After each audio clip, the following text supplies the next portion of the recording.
Hi friends, welcome to lotus TNPSC success. இப்போ நம்ம பார்க்க போறது preamble முகவுரை.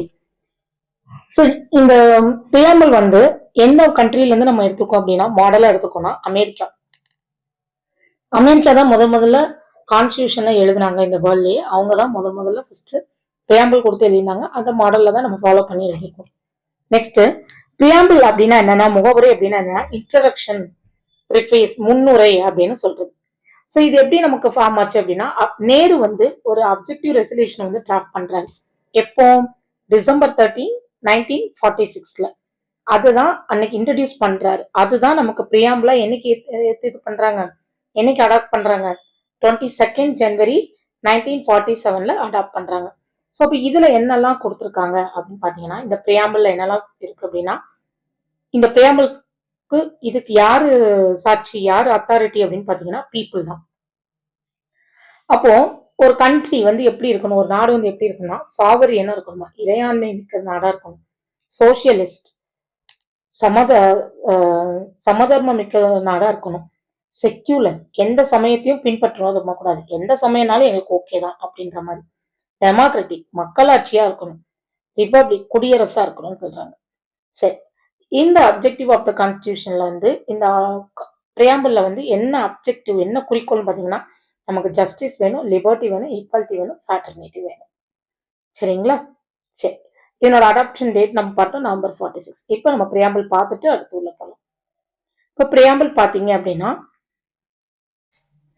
we the people of India, இந்திய மக்களாகிய நாம், have solemnly resolved to constitute India into sovereign, social, secular, democratic, republic and secure to all its citizens.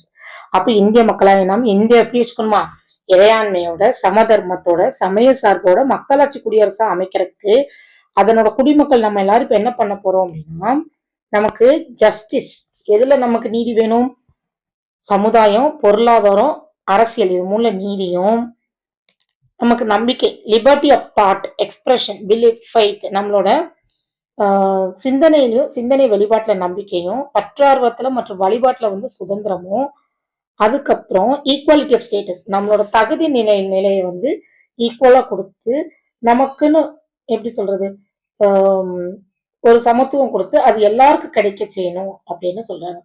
Fraternity, அப்போ சகோதரத்துவம் எதுக்குன்னா, தனி ஒருவனோட மாண்புக்கும் இந்த நாட்டோட ஒற்றுமைக்கும் ஒருமைப்பாட்டுக்கும் நம்ம உறுதி அளிச்சு சகோதர உணர்வை வந்து மக்களிடையே வளர்க்கிறதும் நம்மளோட குறிக்கோள்.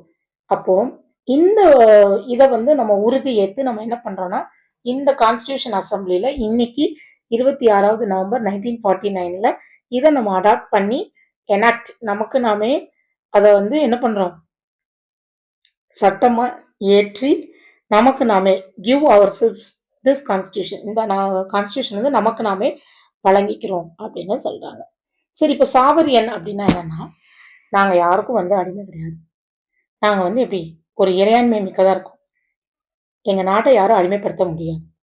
அடுத்தது சோசியலிஸ்ட், எல்லாருமே நமக்கு ஈக்குவல் தெரியும். செக்யூலர், எந்த ஒரு மதத்தையும் டிபெண்ட் பண்ணி இருக்காது country. Democratic, for the people, of the people, by the people, இது ஆல்ரெடி நமக்கு தெரியும். ரிபப்ளிக், நம்ம கண்ட்ரி வந்து எப்படி இருக்கணும், குடியரசு நாடா இருக்கணும் அப்படின்னு சொல்றாங்க. அடுத்து பாருங்க, இந்த பிரியாம்பிளுக்கு வந்து கேசஸ் இருக்கு. பிரியாம்பிள் வந்து ரிலேட்டடா 3 கேஸ் வரும். பெருபாரி கேஸ்ல என்ன பண்றாங்கன்னா, பெருபாரிங்கிறது ஒரு இடம், அந்த இடம் வந்து நமக்கு நம்ம இந்தியா வந்து பார்டர் பிரிக்கும் போது நம்ம ஈஸ்ட் பாகிஸ்தான் இப்ப இருக்க பங்களாதேஷ்ல இருக்கு, அது வந்து விட்டு போயிருது. அது என்ன அது விட்டு போயிரும்போது அதை பத்தி கேஸ் போடுறாங்க. அப்போ என்ன பண்றாங்க அப்படின்னா, அது வந்து பங்களாதேஷ் போகும்போது கேஸ் போடுறாங்க. அப்போ சொல்லும்போது பிரியாம்பிள் வந்து கான்ஸ்டிடியூஷன்ல ஒரு பார்ட்டே கிடையாது, அது ஒரு முகவரை, அது மட்டும்தான், அதை வந்து நம்ம இன்னும் பண்ண முடியாதுன்னு சொல்லிடுறாங்க. கேசவானந்த பாரதி கேஸ் பாத்தீங்கன்னா, அவர் கேரளால ஒரு மடாதிபதியா இருப்பாரு. அவர் வந்து என்ன பண்றாருன்னா, நிறைய நிலம் வச்சு அவர் வந்து பார்த்துட்டு இருக்காரு. அப்போ கவர்மெண்ட் வந்து இவ்வளவுக்கு மேல ஒருத்தருக்கு நிலம் இருக்கக்கூடாதுன்னு சொல்லிட்டு வாங்குவாங்க. அப்போ அவர் என்ன சொல்றாருன்னா, எங்களுக்கு வந்து ரைட் டு ப்ராப்பர்ட்டி, அதாவது ஃபண்டமெண்டல் ரைட்ஸ் உள்ள ப்ராப்பர்ட்டி படி எனக்கு சொத்து உரிமை உண்டுன்னு சொல்றாரு.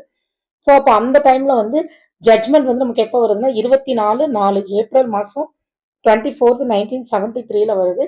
அப்போ அந்த கேஸ்ல என்ன சொல்றாங்க, பிரியாம்பிள் வந்து ஒரு கான்ஸ்டிடியூஷன்ல ஒரு பார்ட் தான் அப்படின்னு சொல்லிக்கிறாங்க. இந்த கேசவானந்த பாரதி கேஸ்ல எவ்வளவு ஜட்ஜஸ் இருப்பாங்கன்னு பாத்தீங்கன்னா, 13 ஜட்ஜஸ் பெஞ்ச்ல 6 ஜட்ஜ் வந்து அவருக்கு ஃபேவரா இருப்பாங்க, 7 ஜட்ஜஸ் வந்து அப்போஸா இருப்பாங்க. நம்மளை பொறுத்த வரைக்கும் எது மெஜாரிட்டியோ அதை தான் பேஸ் பண்ணி ஜட்ஜ்மெண்ட் கொடுப்பாங்க. அப்போ சுப்ரீம் கோர்ட் என்ன சொல்லுதுன்னா, பார்லிமெண்ட் வந்து அமெண்ட் பண்ணிக்கலாம், ஃபண்டமெண்டல் ரைட்ஸ் அமெண்ட் பண்ணிக்கலாம், பட் என்ன பண்ணக்கூடாது, ப்ரியாம்பிள் எல்லாமே அமெண்ட் பண்ணிக்கலாம், ஆனா அதனோட பேசிக் ஸ்ட்ரக்சர் வந்து நீங்க என்ன பண்ணக்கூடாது, மாற்றக்கூடாது. அண்டர் ஆர்டிகல் 388 படி நீங்க பேசிக் ஸ்ட்ரக்சரை மாற்றிக்கலாம் அப்படின்னு சொல்லுது. அப்போ ஜட்ஜ்மெண்ட்டுக்கு அப்புறம் என்ன பண்றாங்க, இந்திரா காந்தி மேடம் பீரியடு அந்த டைம்ல 42nd கான்ஸ்டியூஷன் அமெண்ட்மெண்ட் ஆக்ட் கொண்டு வராங்க.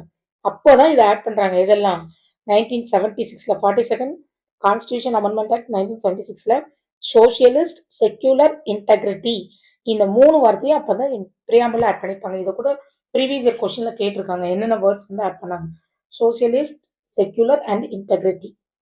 அடுத்து பாத்தீங்கன்னா எல்ஐசி ஆஃப் இந்தியா ஒரு கன்சியூமர் எஜுகேஷன் ரிசர்ச் சென்டருக்கும் ஒரு கேஸ் நடக்குது. அதுல பாத்தீங்கன்னா அதுலயும் என்ன சொல்லிடுவாங்க, பிரியாம்பிள் வந்து integral part of the constitution தான் சொல்லியிருக்காங்க. அடுத்து பாத்தீங்க அப்படின்னா கீவேர்ட்ஸ். ஸோ சாவரியன் என்ன, நாங்க யாருக்கும் டிபெண்டன்சி கிடையாது அப்படின்னு சொல்றதுதான் சாவரியன். ஸோ நம்ம சாவரியனா இருக்கும்போது நம்ம என்ன பண்ணிக்கலாம், நம்மளால முடிஞ்சா விலை கொடுத்து கூட ஒரு ஃபாரின் டெரிட்டரி வாங்கிக்கலாம், இல்லை ஒரு போர் மூலயமா கூட வாங்கிக்கலாம், இல்லைன்னா சீட் பண்ணி கூட நம்ம என்ன பண்ணிக்கலாம், ஒரு டெரிட்டரி இது பண்ணிக்கலாம். Internal sovereign, external sovereign 2 type இருக்குது. அடுத்து பார்த்தீங்க அப்படின்னா சோஷியலிஸ்ட். சோஷியலிஸ்ட் கண்டென்ட் இந்த ஃபார்ம் ஆஃப் சர்டின் டிபிஎஸ்பி. டிபிஎஸ்பியில் நம்ம சோஷியலிசம் பற்றி கொடுத்துருப்பாங்க. Socialist pattern of the society in, அதை எப்போ கொண்டு வந்தாங்க நேரு அப்படின்னு பார்த்தீங்கன்னா ஆவடி செஷன்ல தான் கொண்டு வந்திருப்பாரு நேரு. சோஷியலிஸ்ட் பேட்டர்ன் வந்து நம்ம இந்தியாவில் வந்து இன்ட்ரடியூஸ் பண்ண முடியும். இந்தியா வந்து democratic socialism, not communistic socialism அப்படின்னு சொல்றாங்க. இப்போ டெமோக்ராட்டிக் சோசியலிசம், ஃபெய்த்திசம், மிக்ஸ்டு எக்கானமி. இப்போ எந்த பொருளாதாரத்தில் அவங்களோட ஃபெய்த் இருந்து, மிக்ஸ்டு எக்கானமியில். அடுத்து பாருங்க Nakara versus union of India. இந்த கேஸ் வந்து 1983ல Indian socialism is blend of Marxism and Gandhism. Supreme court சொல்லியிருக்கு, இந்தியன் சோசியலிசம் எப்படி இருக்கு, கொஞ்சம் மார்க்சிசமும் கொஞ்சம் காந்திசமும் கலந்துருக்கு அப்படின்னு சொல்லி நியூ எக்கனாமிக் பாலிசி 1991ல எல்பிஜி வந்து சொல்லியிருக்காங்கன்னா it is the diluted the socialist அப்படின்னு சொல்லியிருக்காங்க. அடுத்து செக்யூலர். சுப்ரீம் கோர்ட் வந்து 1974ல செக்யூலர் ஸ்டேட் அப்படிங்கிறது மென்ஷன் பண்ணல அப்படின்னு சொல்றாங்க. But there can be no doubt that constitution makers want to establish such state. அப்போ கான்ஸ்டியூஷன் எழுதினவங்களும் இந்த மாதிரி தான் நமக்கு ஒரு நாடு இருக்கணும் அப்படின்னு நினைச்சாங்க. அப்போ article 25 to 28 right to freedom of religion. அப்போ என்ன பண்றாங்க, நமக்கு எந்த மதத்தையும் பின்பற்றக்கு ஆர்டிகல் 25 to 28 வந்து கொடுத்துருக்காங்க. இப்போ பாத்தீங்கன்னா எஸ்தட்டிக் ஸ்டேட், கம்யூனிசம் கண்ட்ரின்னு சொல்லுவாங்க. இந்த ஸ்டேட் வந்து என்ன, ஆன்டி ரிலிஜன் எந்த ஒரு ரிலிஜனுமே என்ன பண்ண மாட்டாங்க, அலோவ் பண்ண மாட்டாங்க. அது கடவுளே இல்லைன்னு சொல்ற ஸ்டேட், அவங்க கடவுளே இல்லைன்னு சொல்ற கண்ட்ரி. தியோக்ராட்டிக் வந்து பாத்தீங்கன்னா ஏதாவது ஒரு பர்டிகுலர் ரிலிஜனை வந்து ஃபாலோ பண்ணிட்டு இதுதான் எங்க நாட்டோட மதம் அப்படின்னு சொல்லிட்டு வேலை வாய்ப்புல இருந்து எல்லாத்தையுமே அந்த மதத்தை சார்ந்தவங்களுக்கு தான் கொடுப்பாங்க. அடுத்து செக்யூலர் ஸ்டேட். ஸ்டேட் வந்து எப்படி இருக்கணும், நியூட்ரலா. Next democratic. இது 2 கிரீக் வேர்ட்ல இருந்து எடுத்துருக்காங்க. பிளட் பிளேஸ் வந்து இந்த வேர்டோட டெமோக்ராட்டி அப்படிங்கிற பர்த் பிளேஸோட வேர்டோட பர்த் பிளேஸ் என்னன்னா கிரீஸ். டெமோக்ரஸினா government of the people, by the people, for the people. இது யார் சொல்லிப்பாங்க, நமக்கே தெரியும், ஆப்ரஹாம் லிங்கன். சாணக்கியரோட அஷ்டசாஸ்திரத்துல கூட கொடுத்துருக்காங்க, இந்தியாவில் வந்து அட்டானமஸ் வில்லேஜ் கம்யூனிட்டி வந்து basic unit of the local government base பண்ணி தான் இருந்திருக்கு அப்படின்னு சொல்லியிருக்காங்க. அடுத்தது forms of democratic government. So நம்ம டெமோக்ராட்டிக் கவர்மெண்ட்டோட ஃபார்ம்ஸ் என்னன்னு பார்த்தீங்கன்னா parliamentary government, presidential form of government. Parliamentary government India, England example. பிரசிடென்ஷியல்னா யூஎஸ்ஏ, பிரான்ஸ். இந்தியாவில் வந்து பிரைம் மினிஸ்டருக்கு தான் பவர் அதிகமாக இருக்கும். இங்கே யூஎஸ்ஏல வந்து பிரசிடென்ட்டுக்கு தான் பவர் அதிகமாக இருக்கும். இவங்க எப்படி தேர்ந்தெடுக்கிறாங்கன்னா மக்கள் ஓட்டு போட்டு லெஜிஸ்லேட்டிவ் போய் அப்புறம் எக்ஸிக்யூட்டிவ் அவங்க தேர்ந்தெடுப்பாங்க. இங்க வந்து எக்ஸிக்யூட்டிவ் தனியா, லெஜிஸ்லேட்டிவ் தனியாவே இருக்கும். அடுத்தது பராந்தக சோழன் பாத்தீங்கன்னா குடவோலை சிஸ்டம் வச்சிருக்காரு அப்பவே. அதுலயே அப்போ நமக்கு என்னது வில்லேஜ் அட்மினிஸ்ட்ரேஷன் பத்தி அப்பவே நமக்கு தெரிஞ்சிருக்கு. Next direct democracy. People exercise their supreme power directly. அதாவது வந்து இப்போ யாராவது ஒரு அமைச்சரை யாரோ தப்பு பண்றாங்க, பீப்புள் என்ன பண்ணுவாங்க, போய் கூப்பிட்டு வாங்க நீங்க பதவி விட்டு கீழே இறங்குங்க அப்படின்னு சொல்லிடுவாங்க. அது வந்து டைரக்ட் டெமோக்ரஸி. Next referendum. ஓட்டு போட்டு சரியா தப்பான ஓட்டு போட்டு அது மூலயமா என்ன பண்ணுவாங்க, ஜட்ஜ்மெண்ட் பண்றதுக்கு. இனிஷியேட்டிவ். People can propose. பீப்புளே வந்து என்ன பண்ணலாம், ப்ரப்போஸ் பண்ணிக்கலாம். ரீகால். ரீகால் தான் ஓட்டர்ஸ் வந்து என்ன பண்ணுவாங்க, அந்த யார ரெப்ரஸன்டேட்டிவா எம்எல்ஏவோ எம்பியோ யாரோ ஒருத்தவங்க இருக்காங்க, ஒரு தப்பு செஞ்சுட்டாங்க அப்படின்னா பீப்புள் என்ன பண்ணுவாங்க, வாங்க அப்படின்னு சொல்லி கூப்பிட்டுக்குவாங்க. பிளபிசைட் இது நமக்கு தெரியும், பப்ளிக் ஒப்பீனியன். அதாவது ஒரு எல்லையில வந்து ஏதாவது பிரச்சனை வருதுன்னா அந்த பிளபிசைட் பண்ணி அதை சால்வ் பண்ணுவாங்க. Next indirect democracy. இது வந்து representatives elected by the people. So ஒரு ரெப்ரசன்டேட்டிவ்ஸ் வந்து என்ன பண்ணுவாங்கன்னா பீப்புள் வந்து எலெக்ட் பண்ணிப்பாங்க. அவங்க வந்து என்ன பண்ணுவாங்கன்னா அவங்களுக்கு மேலுள்ள அதிகாரி வந்து இன்டைரக்டா எலெக்ட் பண்றதா இன்டைரக்ட் டெமோக்ரஸி. வேர்ல்டு டெமோக்ரஸி பார்த்தீங்கன்னா New Zealand first country to allow women in the vote. ஓட்டு போடுறதுக்கு முதல் அலோவ் பண்ணது யாரு? New Zealand in 1983. Voting rights to women were given in 1918 to 1920 UK and USA. India ranks first among the democratic country of the world. Next republic. ரிபப்ளிக்னா first coin வந்து யார் பண்ணிருக்காங்கன்னா 500 BCல ரோம் பண்ணியிருக்காங்க. லாட்டின் வேர்டு இது அப்படின்னா பப்ளிக் சம்மந்தப்பட்டது. 26 January 1950 India became republic.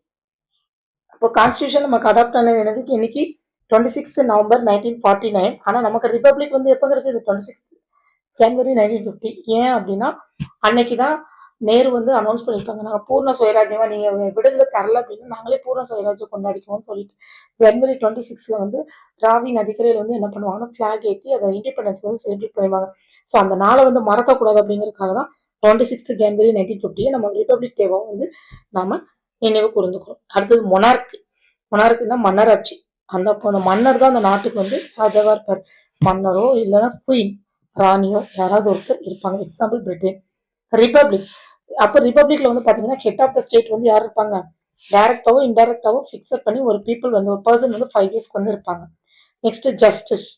3 distinct former. நமக்கு ஜஸ்டிஸ் எதெல்லாம் கிடைக்கும்? Social, economic and political. சோஷியல்னா எல்லா சிட்டிசன்ஸ்க்கும் வித்தவுட் எனி எந்த ஒரு சமுதாயத்துல பாகுபாடு பார்க்காம எல்லாமே ஈக்குவலா கொடுக்குறது.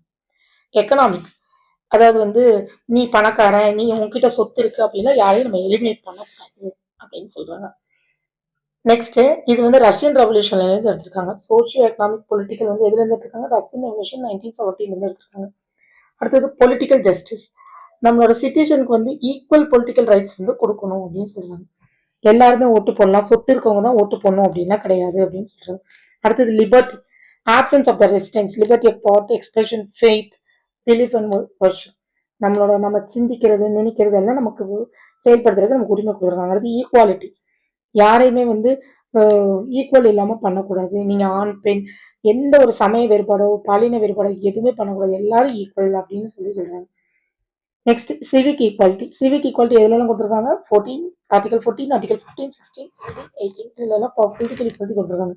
Sorry, civic equality. Political equality வந்து article 325 no person is declare ineligible for inclusion electoral rolls இந்த கிரவுண்ட்ஸ் ஆஃப். அதாவது நீ வந்து இந்த ஜாதிக்காரன், நீ வந்து இந்த மொழிக்காரன், அதனால உனக்கு வந்து ஓட்டு போடுற தகுதி இல்லைன்னு சொல்லக்கூடாது அப்படின்னு ஆர்டிகல் 325 பொலிட்டிக்கல் ஈக்குவாலிட்டி நமக்கு கொடுக்கு. 326 வந்து election to the Lok Sabha and state assemblies basis on the adult suffrage. So 326 என்ன சொல்லுது அப்படின்னா 325 வந்து யாரையும் வந்து நீ இந்த மதத்தை சார்ந்தவன், இந்த இனத்தை சார்ந்தவன், அதனால உனக்கு ஓட்டு போட தகுதி இல்லைன்னு சொல்லக்கூடாது, எல்லாருக்கும் கொடுக்கணும் அப்படின்னு சொல்லுது. 326 வந்து லோக்சபா எலெக்ஷனாக இருந்தாலும் சரி, இல்லை சட்டமன்ற எலெக்ஷனாக இருந்தாலும் சரி, வயது வந்தவங்க வாக்குரிமையும் எல்லாருக்கும் உண்டு அப்படின்னு சொல்றாங்க. எக்கனாமிக் ஈக்குவாலிட்டி டிபிஎஸ்பியில் நம்ம கொடுத்துருப்பாங்க. Article 39 men and women. அதாவது மென்னுக்கும் விமனுக்கும் ஈக்குவலா கொடுங்க பேமெண்ட். பேமெண்ட் வந்து மென்னுக்கு ஒரு பேமெண்ட், விமனுக்கு ஒரு பேமெண்ட் கொடுக்காதீங்கன்னு சொல்றாங்க. இது ஆர்டிகல் 39D. அடுத்தது ஃப்ராட்டர்னிட்டி, சகோதரத்துவம். நமக்கு வந்து எல்லாருமே நம்ம மொழி, நம்மளோட நிறம், நம்மளோட பிறப்பிடத்தால வேறுபட்டதால் நம்ம எல்லாரும் இந்தியர்கள் எனவே யாரு? சகோதரர்கள் அப்படின்னு இருக்கும். எல்லாருக்குமே நம்ம நாட்டுல ஒரு சிட்டிசன்ஷிப் தான். அப்போ ஏன்னா நமக்கு இப்போ அமெரிக்காலாம் பார்த்தீங்கன்னா 2 குடியுரிமை கொடுத்துருப்பாங்க, ஸ்டேட்டுக்கு ஒன்று சென்ட்ரலுக்கு ஒன்று. அப்படி கிடையாது, நமக்கு வந்து ஒரே ஒரு குடியுரிமை மட்டும்தான். அதுவுமே நம்ம யாரை பார்த்து ஃபாலோ பண்ணியிருக்கோம்? யுனைடெட் கிங்டம், பிரிட்டிஷை பார்த்து நம்ம ஃபாலோ பண்ணுவோம். லிபர்ட்டி, ஈக்குவாலிட்டி அண்ட் ஃப்ராட்டர்னிட்டி இது மூணு ஃப்ரெஞ்ச் ரெவல்யூஷன் 1789 எடுத்திருக்காங்க. சோசியலிஸ்ட், செக்யூலர் இதுலேருந்து எடுத்திருக்காங்க. நமக்கு ரஷ்யன் ரெவல்யூஷன் இல்லைங்களா, இது பிரெஞ்சு ரெவல்யூஷன்.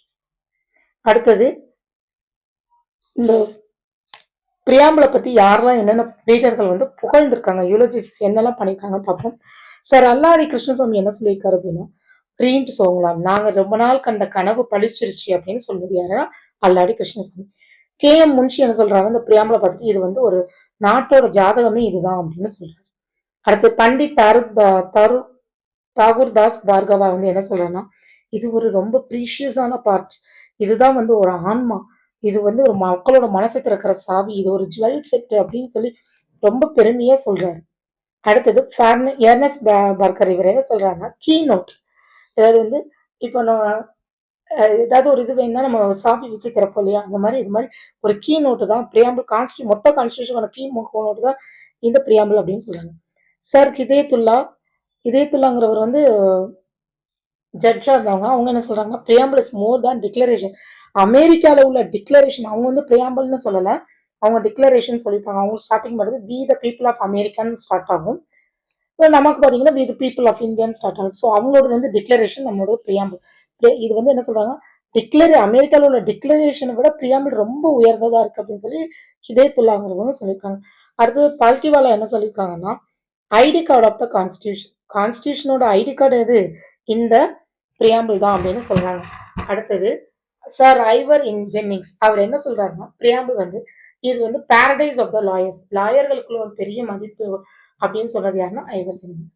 ஓகே ஃப்ரெண்ட்ஸ், இதோட பிரியாம்பிள் முடியுது. இதனால நோட்ஸ் எடுத்துக்கோங்க. இதனோட பிடிஎஃப் பண்ணால் நம்மளோட டெலிகிராம் சேனல்ல இருக்கும், டவுன்லோட் பண்ணிக்கோங்க. ஸோ நல்லா படிங்க, ப்ரிப்பேர் பண்ணுங்க. இந்த வீடியோ பிடிச்சிருந்தா உங்களுக்கு லைக் பண்ணுங்க, ஷேர் பண்ணுங்க. மறக்காம உங்க ஃப்ரெண்ட்ஸுக்கு ஷேர் பண்ணுங்க, சப்ஸ்கிரைப் பண்ணுங்க. தேங்க்யூ.